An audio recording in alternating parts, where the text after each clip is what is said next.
안 눌러도 돼요. 네. 네, 안녕하세요. 백대열입니다. 백대열, 어이 백대열, 어이 백대열, 힘. 네. 네. 오늘은, 제가 지정한, 멘토라는 책으로 해서 오늘 베스를 시작할 건데요. 사실 근데, 저는 뭐, 일단 베스를 발표하는 것보다 가장 좋은 게, 요번 주는 책을 다 읽었다가, 네, 가장 큰 포인트입니다. 네. 네. 그러면서 이제, 내 안에 진정한 멘토를 책을 다 읽으면서 이 책에서의 그 스토리가 그 학생들을 가르치는 선생님 소피아라는 주인공하고, 그리고 그걸 강의를 듣는 존이라는 인물이 나오고요. 그리고 또 이거를 두 번째 강의로 선생님들, 학생들을 가르치는 선생님들을 대상으로 한 두 개의 강의로 해서 이거를 스토리를 풀어가는 내용입니다. 그래서 이 책은 또 어떻게 보면 백선 선배님이 읽어도 좋은 책 같은 느낌이었어요. 네. 이미 잘하고 계시지만 그런 느낌이 많이 받았습니다. 제목은 제가 내 안에 진정한 멘토라고 이렇게 적어봤습니다. 사실 뭐 제가 이렇게 지금 6살입니다. 올해 들어서. 근데 이제 많은 어떻게 보면 어른들이든 아니면 누구 주변의 관계에서도 분명히 많은 멘토들이 있잖아요. 우리가 멘토라고 생각하지 않아도 멘토 같은 역할을 해주신 분들 분명히 많았을 거라 생각이 들었습니다. 근데 제가 19년도에 1인 기업 강의를 저희가 이제 부부 둘이 이제 서울에 한 달 동안, 주원이가 이제 그때 아정 어린 시절에 한 달 동안 매주 월요일 날 가서 이게 들은 적이 있었어요. 그때에 이렇게 인연이 되었던 그 김효영 교수님이 계셨습니다. 근데 그분하고 이제 그렇게 강의를 듣고, 사실 저희는 이제 이 현업이라는, 이걸 하면서 지내고 있었는데, 24년에 우연히 이제 약간 무료 상담이라는 그게 있어서 그거를 하게 됐었거든요. 근데 그때, 되게 많은, 자극이 되기도 하고, 그런 상황에서 또 무료 이제 그러니까 멘토링을 진행도 하게 됐었습니다. 그때 저희가 이제 약간 온라인, 지금 오프라인을 하고 있잖아요. 근데 온라인으로 확장할 수 있는, 근데 이거를 누군가에게 뭔가 줄 때는 나만의 컨텐츠가 분명히 있어야 되잖아요. 그런 것들에 대해서 너만의 질문을 만들어 봐라. 너의 경험이 있는 이것들을 질문을 만들어 봐라 하면서 그때 만들었던 게 71개 정도의 나의 질문을 만들어 봤었습니다. 그때 뭐, 우리는 선물이나 이런 것도 하고 있고, 온라인으로 이제 스토어나 이런 것도 갖고는 있지만, 이게 활성화되지 않는 부분. 그러니까 누군가에게 도움이 될 수 있게 얘를 만드는 과정을 좀 배워보기도 했었습니다. 그래서 그때의 이게 외부적으로 멘토로 봤을 때 이런 분들이 저에게는 가장 가깝게 있지 않나 이렇게 생각을 들었습니다. 이 책에서 가장 좋았던 말은 페이지 18페이지에 우리 모두는 학생인 동시에 스승이다. 우리는 배울 필요가 있는 것을 스스로에게 가르칠 때 최상의 능력을 발휘한다. 사실 이제 누군가 멘토로서 계속 나에게 줘서 나를 채워야 될 것 같은 느낌으로 저는 사실 살고 있었던 것 같아요. 근데 이 책을 읽으면서 나도 나에게 멘토가 될 수 있구나. 이런 가르침을 제가 받았던 것 같습니다.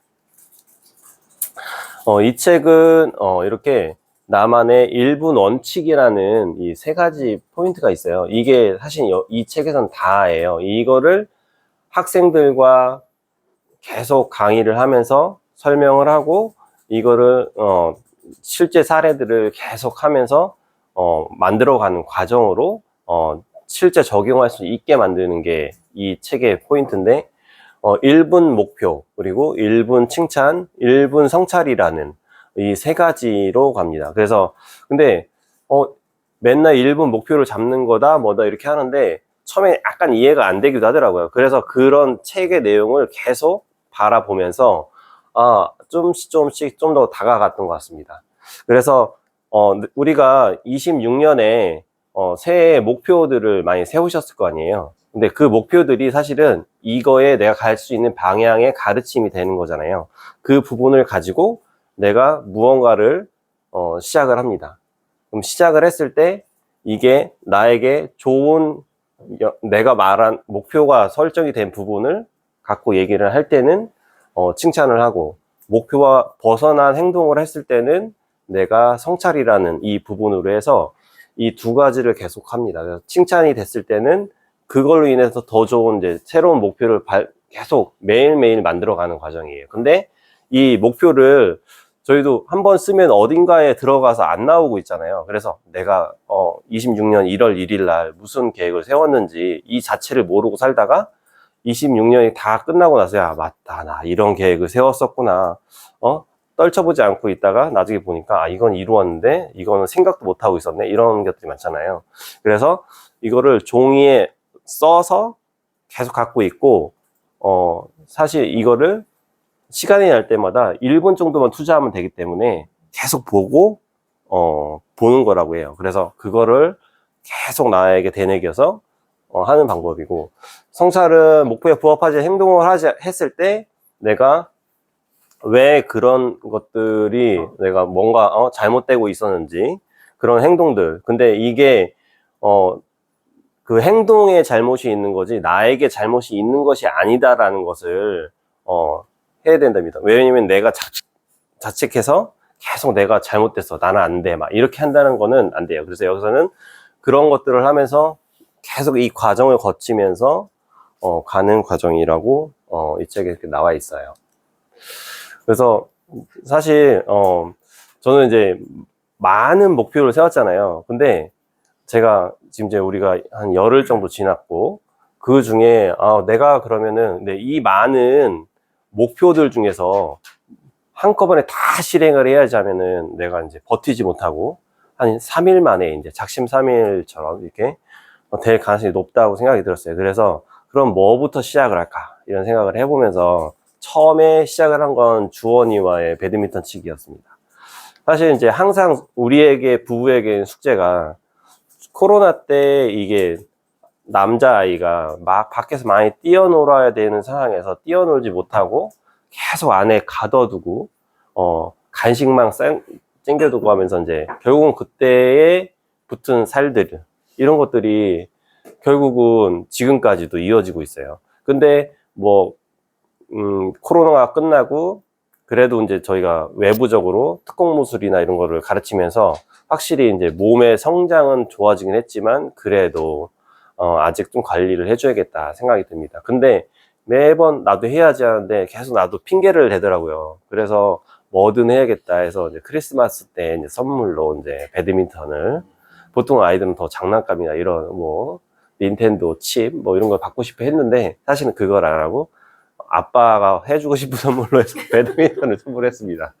네, 그래서 근데 이제 어디서 칠까 이런 생각을 하면서 처음에는 뭐 밖에 치려고 하는데 또 그때 하필이면 엄청난 한파가 와서 밖에서 칠 수도 없는 상황이었어요. 그래서 지하 주차장에 가서 이렇게 좀 치기도 했었고 했는데, 근데 이게 가상의 네트를 갖고 치기에는 좀 힘들긴 하더라고요. 그래서 단지 내 헬스장은 아니죠, 체육관이 있어 체육관에 가서 이걸 해봐야겠다, 그래도 경험을 해보고 좀 날이 풀리면 이제 밖에서도 쳐보고 해야겠다, 이런 생각을 하게 됐습니다. 그래서 근데 그냥 배드민턴만 치는 게 목표가 되는 것보다는 저에게도 제가 이제 건강 면에서 근력을 한 1kg만 늘리자, 옛날에는 뭐 5kg 막 이렇게 썼었거든요. 근데 이게 현실에서의 그 가능성이 희박하다라는 생각이 많이 들었어요. 그래서 1kg만 증가하자, 그리고 내가 또 20년 잘 살아가기 위해서 건강한 몸을 만들자, 그리고 주원이에게도 성장에 맞는 건강한 몸을 주기 위해서 키는 쑥쑥 크고 하고 있는데 그죠, 뭔가 이렇게 그거를 가리기 위한 옷을 만들어주는 게, 사주는 게 아니고 그냥 좋은 몸을 만들어줘서 그러니까 뭐 근육을 만들어주는 건 아니잖아요. 살을 적당하게 빼고 적당히 건강한 몸을 만들고 정말 자신감이 뿜뿜할 수 있는 아이로 같이 자랄 수 있도록 도와줘야겠다 생각을 했습니다. 그래서 이 책에서 이제 그 선생님이 그 학부모, 그러니까 아이들에게는 부모의 그 적극적인 그런 참석이 되게 중요하다라는 하나의 부분이 그 대화가 있는데 거기 그런 것들이 뉴스가 있었고 이슈가 있었는데 그때 그러고 나서 뭔가 모임을 하게 되는데 그러면 이런 것들을 봤던 부모들이라면 100%는 아니어도 90% 이상은 뭔가 참석할 거라고 생각을 했던 거예요. 이 선생님, 소피아 선생님은. 근데 결과는 모임에 참석한 사람은 30%였던 거예요. 근데 여기에서 우리는 어떤 시선으로 세상을 바라볼 것인가에 대한 질문을 던지는 부분이 있었어요. 근데 그래서 내가 70%에 집중해서 부정적인 면을 볼 것이냐 아니면 30%에 집중을 해서 나에게 긍정적인 면을 볼 것이냐예요. 그래서 페이지 98페이지에 긍정적인 태도로 맞이하는 시간이 많을수록 행복해질 수 있는 날들도 많아진다. 가 이 책에 주는 포인트였습니다. 그리고 내가 또 하나가 실생활에서 이런 거죠. 뭔가 같이 가족이 밥을 먹었는데 사실 보통 귀찮아서 만약에 설거지를 밀어놓고 있다가 나중에서야 딱 봤는데 난장판이고 막 이런 경우 많이 겪잖아요. 근데 이제 소피아 선생님도 그런 경험을 하는 거예요. 근데 거기서 내가 아까 바로 설거지를 뭔가 하면서 같이 있는 남편이나 이렇게 도움을 좀 요청해서 빨리 그때 했으면 내가 이런 스트레스를 안 받았을 텐데 이걸 다 팽개치고 잠시 쉬다가 이렇게 하게 되면서 내가 그런 것들을 하는구나. 그래서 이런 것도 자신조차도 그런 1분 원칙에 나를 넣어서 그런 것들을 목표를 잡고 그런 이제 반성도 하고 칭찬도 하면서 자신도 그렇게 돌아보고 내가 적용이 된 걸 학생들한테 적용도 하고 또 그거를 또 선생님들한테 강의도 하면서 또 선생님들에게도 도움이 드릴 수 있는 이 좋았던 책을 발표를 이제 마치겠습니다. 네, 이상입니다. 네.